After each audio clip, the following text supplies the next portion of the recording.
skills to do the job, to be honest with you, because they just tell you to, like, what is it, handle the cashier and then cook some of the food, like, which is a pretty basic test. So I would say for that, I'd give myself like a 2.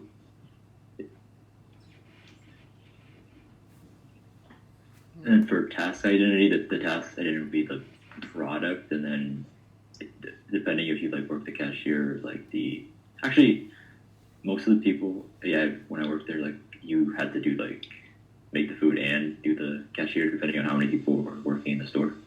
Yeah. So I would say I would be involved in making the product like probably like 5 for task identity. Okay. And for task significance, how important is your product? If your job was a 3, or would your product be? I would say like probably a 3. I don't really think it's just food, you know. I mean, some people might be good, but I don't know. And for autonomy, the reason why I don't work there anymore is because I put autonomy at like a 1 because I didn't have like any independence. I always got micromanaged, so that's why I didn't like it at all. Damn. Yeah. And then for... Oh, sorry, what were you saying? Oh, feedback. Okay, yeah, for feedback,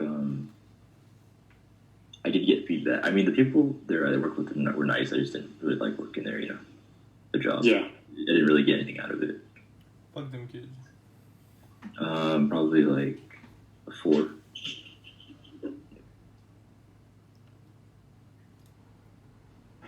So I got 2, 5, 3, 1, 4, right? Yes. Okay.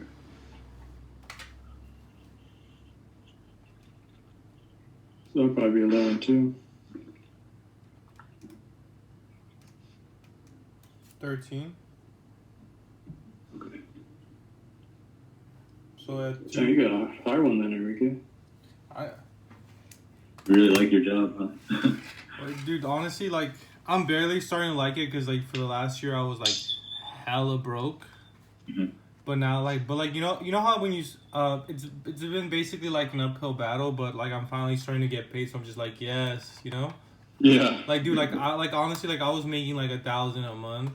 Now I'm close to making like $4,000 a month from working from home. Oh damn. So like, you know, it's getting to that point, and I'm just like cool. Like my goal is to like hit 5K a month by like next May, and just be in kind of that level. But yeah, dude, like I was making like 1,000 a month, and I was just living off scraps just to learn like the trade. Yeah. And it's finally getting to that point where I'm like, oh, you want to work with me? Like, cool. It's this much, you know. Mm-hmm. And then What's I'm like, big? Go ahead.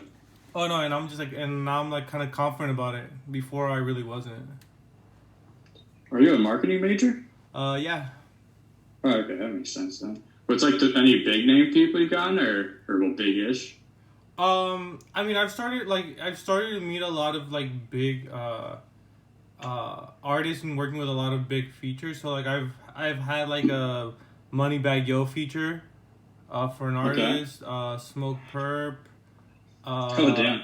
But that one was kind of like like sus as fuck because he wanted an extra like 20,000 for them to clear it, and then the artist was like, "Nah, I don't even want it that much. Fuck, I don't know." He's like, "You don't want to pay an extra 20,000." But the song was good though. Like it was kind of like on that whole like Mexican vibe type of style, Mm-hmm. like the YG like the Go Loco. Like it was on the like Go Loco. It was on like that whole vibe. It was cool. I have a friend who's a producer who did the one that like the Sheck West song, like the one that goes like I got ho. Oh yeah. Yeah, he's the one that did that song. That's dope. He got a whole plaque for it, and he works with everybody. Like everybody that you can think of, he works with them. Like Polo G, like Kanye, like everybody. But he like I've seen some of his stuff. Like he hasn't released like XX Tentacion like music with Kanye West. And even like some unreleased, he has like a feature from Juice World he has like ownership to, which like he values like at 50K plus. So like I mean it's really cool. I mean like there's a bunch of cool things here and there. I have an artist who's gonna work with and get like most of the artists I work with are kind of like on the lower end, like you know they're barely getting started, but like they have money for the big features. So I have one artist that's right now working with an artist from LA. His name is Skate. He's like brand fucking new. Like Skate is like around 900,000 followers, but he's signed to like Taylor Gang, which is Wiz Khalifa's. Oh, that's dope. And he's also gonna get he's trying to get a feature from either Baby Keem or the guy whose name is 24 Hours, who fucking had the song which is like the UCLA girl. It's like, I just met a girl and she went to UCLA and she R.L. got a Grime? Maserati. Yeah, no, that's R.L. Grime, but the guy that sang it is 24 Hours. Oh, okay. Yeah, Okay. so like 24 Hours is good on features, but he's never really had like a big song by himself.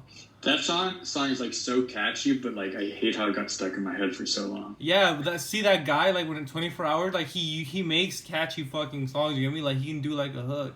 Yeah. He can do a really good. But like most of his songs are not good. But like that, you know that song. Like I mean, that song blew up because of 24 Hours. Cause like he put that shit together. You know, like obviously R.O. Yeah. Graham. Like I love R.O. Graham. Like I fuck with EDM hard.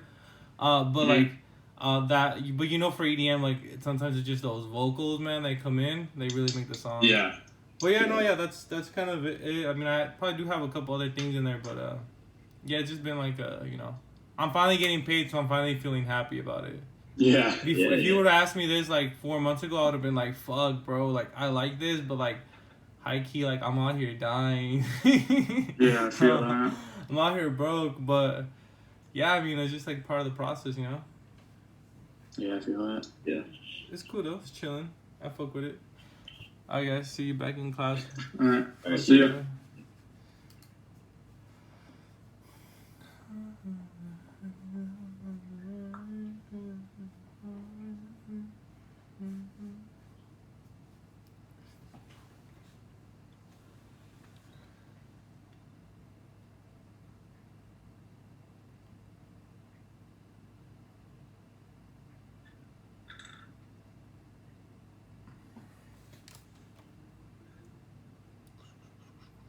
All right, welcome back. And what we're going to do now is we're going to see what scores you came up with. So, you individually in the Zoom group chat enter your score, and then let's see what we get, and then we'll talk to some people about their scores.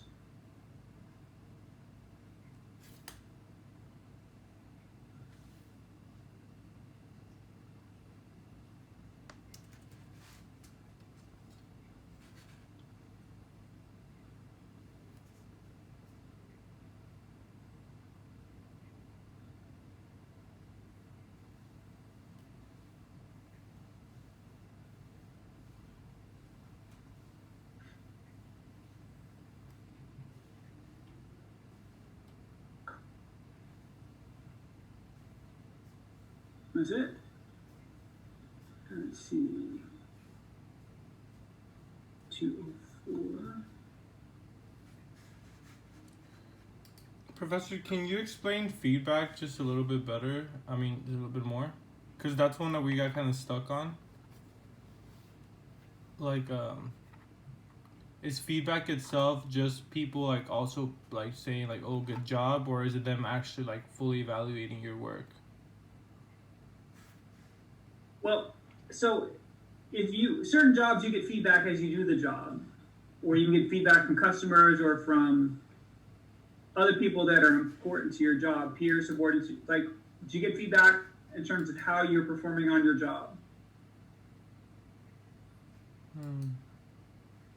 But So, like, oh, go ahead. dude. Oh, no, like, my main thing was, like, so from customers and from... It's because on mine I was looking at it and I'm like, I really don't have, like, a basis for how to evaluate, like, I'm basically the only one evaluating myself. Like, people kind of don't know how to evaluate what I do yet, you know, as in... Okay. So it's like, would feedback for me just be like, oh, like, I'm really satisfied with what you're doing? Or would feedback be like, oh, like, these are the numbers, but you can be doing better? I mean, as you do your job, do you get feedback as you do your job as to how you're doing? Yeah, but not from customers themselves. Okay, well, that's still feedback from doing the job itself. Oh, okay. Cool. So then, okay. Like, I can get feedback from you, like in class, if I'm lecturing and you're all asleep, I'm getting feedback. And that's not through my teaching evaluations. That's just looking at you. Mm-hmm. I would drool, but does that make sense? Yeah. Okay. Because I know some of you, I mean, our jobs are different, and some of you have non-traditional jobs, some of you have traditional jobs. So it can mean different things for different jobs. All right, so let's see. So 20 and 34 seem like they were the lows. There's a 260. What was another high? There's another 233. So let's talk to some of these scores, people who had these scores. Now, as I do this, remember that it's not going to be worried about, like, I know some of you don't have your dream jobs. You're like, no, I have a job and it pays my bills and I'm in college. Like, I get that. I mean, I waited on tables when I was in college for a while. So so I know some of you, your jobs or the job that you had wasn't your dream job probably, but let's just kind of talk through some of these things. So, like 10 new messages.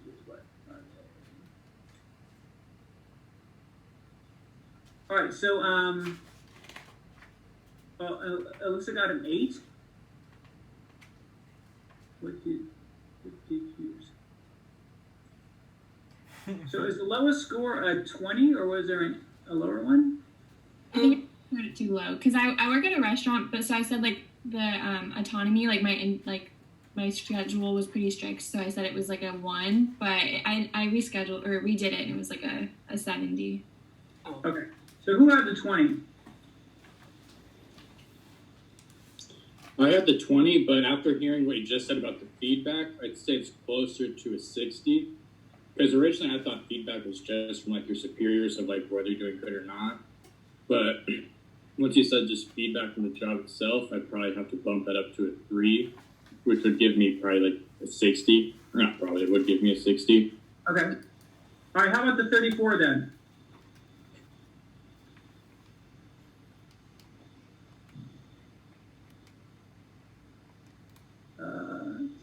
I have a question. Are people like determining their own scores, or are they supposed to be evaluated by the other people?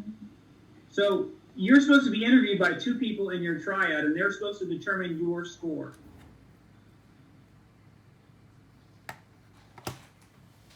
So if you're in a group of 3, 2 people interview you, and then together they determine what your MPS score is by, like, I think this is his or hers, or in this case, your skill variety, your task identity, your task forgiveness, your autonomy feedback, do the calculation.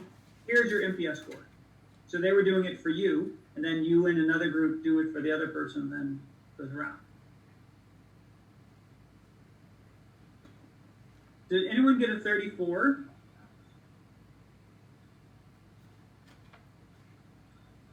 I see a 34 up here. Maybe I want to talk, how about a 45? So I worked at a bakery cafe, and my lowest score would be the feedback because the only feedback that we get from our customers, but then customers don't really give us feedback. Right. So, were you satisfied with the job?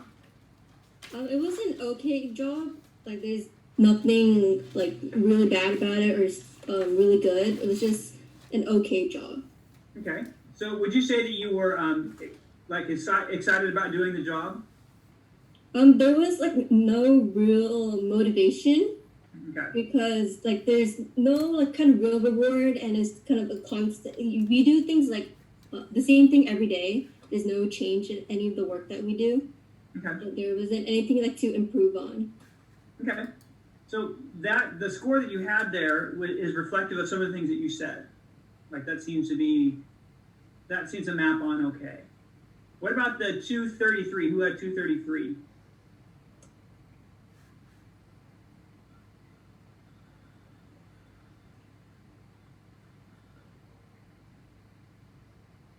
Francisco, did you have 233? Who had 233?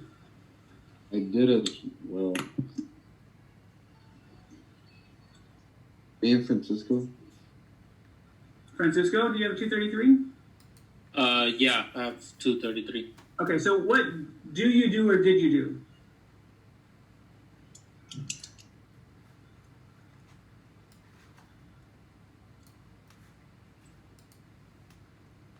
When it comes to Your job. What job are we talking about here? that you got- This was a IT job that I was talking about. Okay. Where there's a lot of skills involved and like knowing your tasks really well and being significantly able to perform those tasks as well. Okay. Would you say that you were satisfied? Like you had high job satisfaction? You I satisfied? would say, yeah, because there was a lot of autonomy in that job. Good.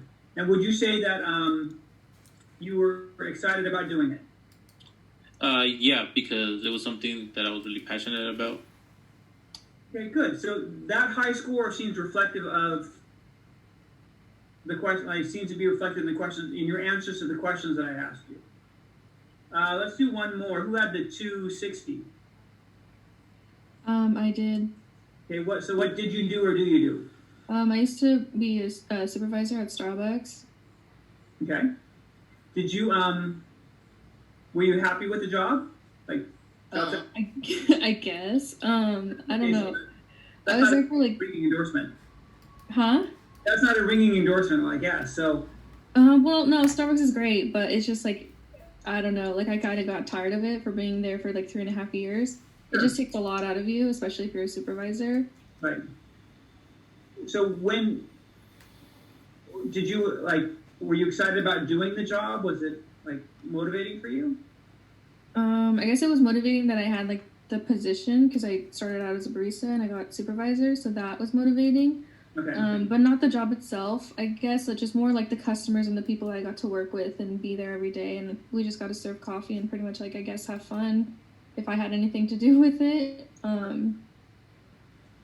So for you, this theory doesn't seem to map on super well, because you should have been more kind of satisfied with your job overall, and you should have been kind of a little more interested in, like, excited about doing it. So we see it maps on roughly, and unfortunately we don't have time to do everyone, like all 40 or 39 people that are here right now. So I just want to do the highs and lows. Now, I'm going to make a few points because you have these scores and you see this for diagnostic purposes. And you have this little thing at the bottom of the page there. And you say, well, I have a high score, but it doesn't represent how I feel, or low score, vice versa, or middle score. I have that problem, Professor. I feel like my score should have been higher.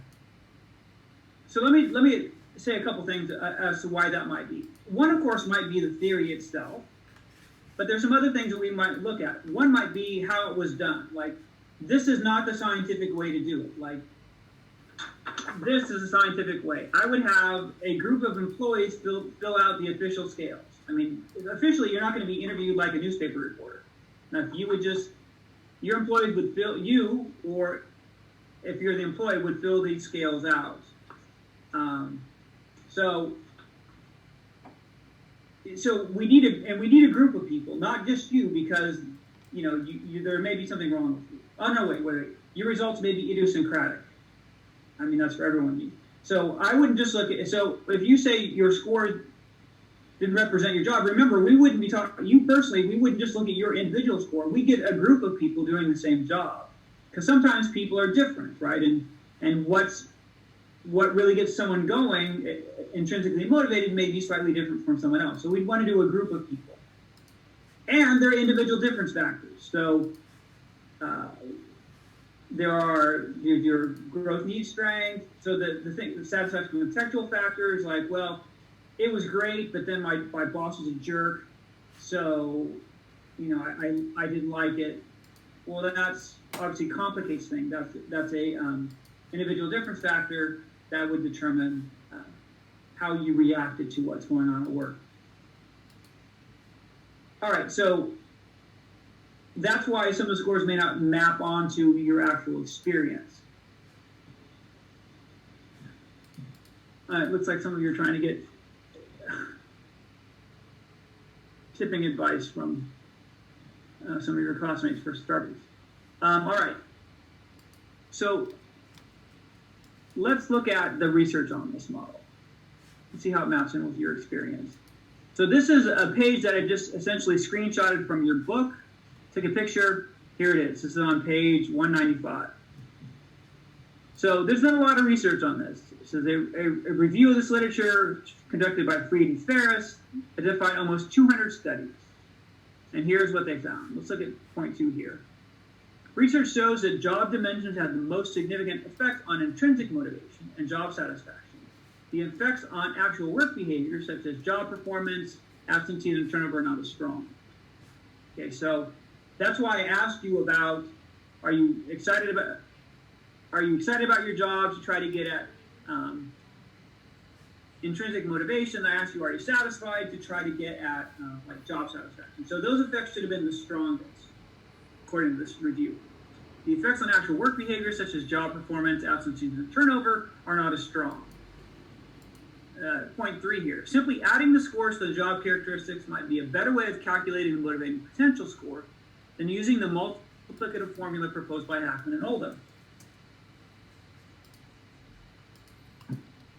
So, what does this mean? So here's the multiplicative formula, right? We've got some multiplication here. So this point says, well, maybe if we just added your skill variety plus your task identity plus task sequence plus autonomy plus feedback, what if we just added them all together? That may be a better way to calculate. So maybe if we did this with your scores, that would have been a better representation of how you actually felt about it. We can't really know for sure. All right, any questions about the exercise that I had you do?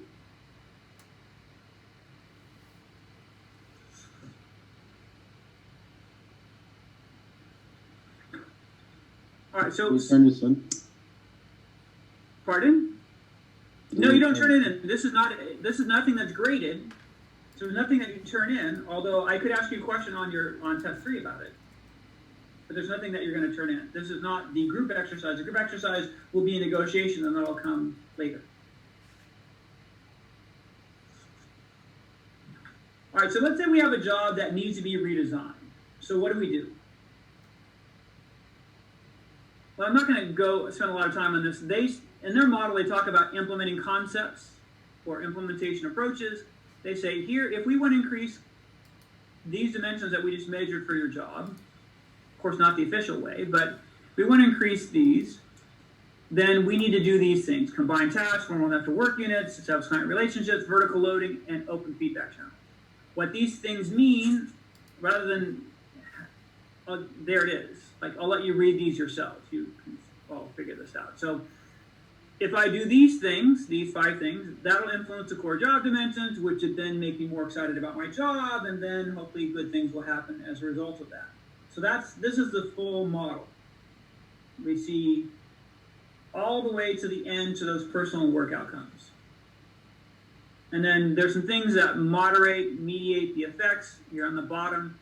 Growth needs strength, knowledge and skills, contextual factors. These are the individual difference factors that we talked about earlier today.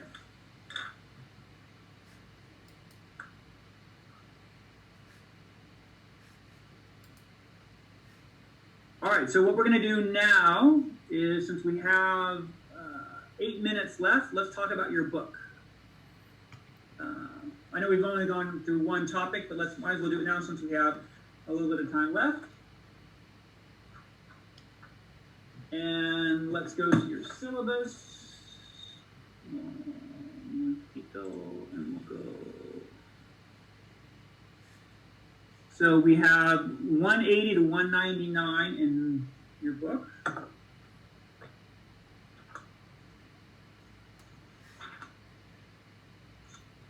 All right, let's go to page 183. So remember that your test 3 will be on 2 major things, at least in terms of this topic. Test 3 in terms of the topic of job design will be on, and I said this last class, approaches to job design and the job characteristics model. So if we go to page 183, we see scientific management. That's something we talked about in lecture. It's also in your book. Remember, book lecture overlap, more likely to get asked about it. On 183, we see simplification, job specialization. We see Frederick Taylor. We talked about him briefly last class. On 185, we see some other approaches to job design. Job enlargement, and you can see that's on 185, and then it says that's horizontal loading, and then a little later on it talks about job enrichment. It says that's vertical loading. There's also another type of horizontal loading that your book doesn't talk about that we talked about, if you recall, which was job what? Redesign? Not redesign. Approach to the job design, I'm doing a rotating thing. Job rotation. Another example of horizontal loading. There's also another type of approach to job design your book doesn't talk about at all, which is socio-technical systems. We talked about blending employee social needs with the technology required to do whatever you do. Call centers or mine coal or whatever you do. I'm guessing you don't mine coal. But you understand what the core of the approach is. And then on 186, of course, the model that we spent a couple days talking about, the job characteristics model. Today, if you look at 186, the core job dimensions, skill variety, task identity, you know what these things are. You spent time asking your classmates questions about these things. Page 188, there's the MPS, the motivating potential score. You know all about the motivating potential score because you calculated it. That's what we did in class today. So easy. Stuff you already know now. Page 192, there are the critical psychological states, so I'm excited about my job. We went over that last class. 1893, exhibit 7.5, there's a model that we've been talking about. It's a different figure than what I have in notes, but it's the same stuff.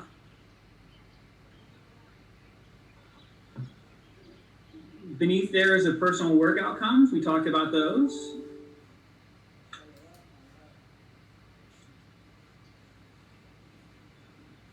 So this is all book lecture overlap.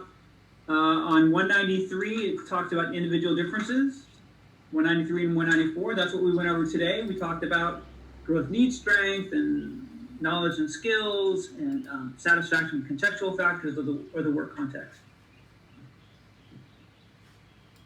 And 195, we see the research evidence. That's something that we went over, and you should recognize how that looks because that was just in our notes. And I went over those points. So those are things that jump out at me as being really important for the chapter on job design.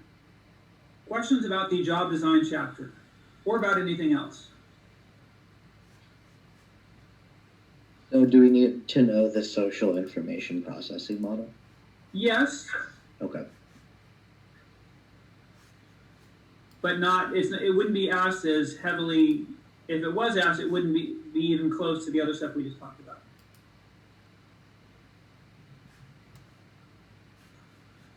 Because I'm not cutting it out, nor am I highlighting it.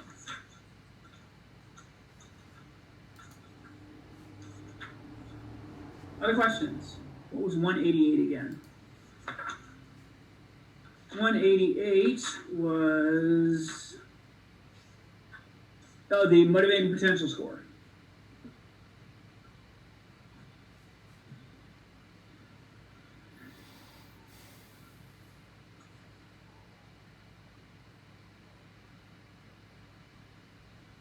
Any other questions? What was 192? 192, we talked about critical psychological states.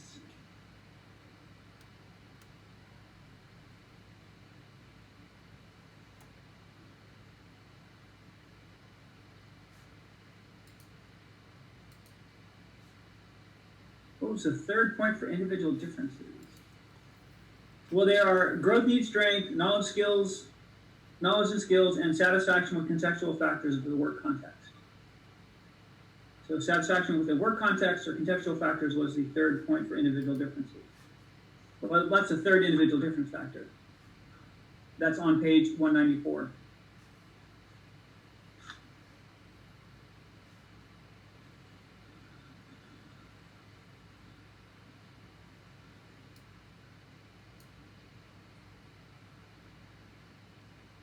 All right, any more?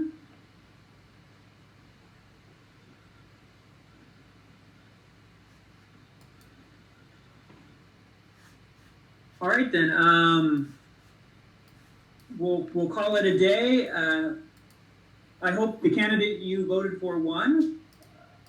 Well, wins, unless it, of course, goes against mine.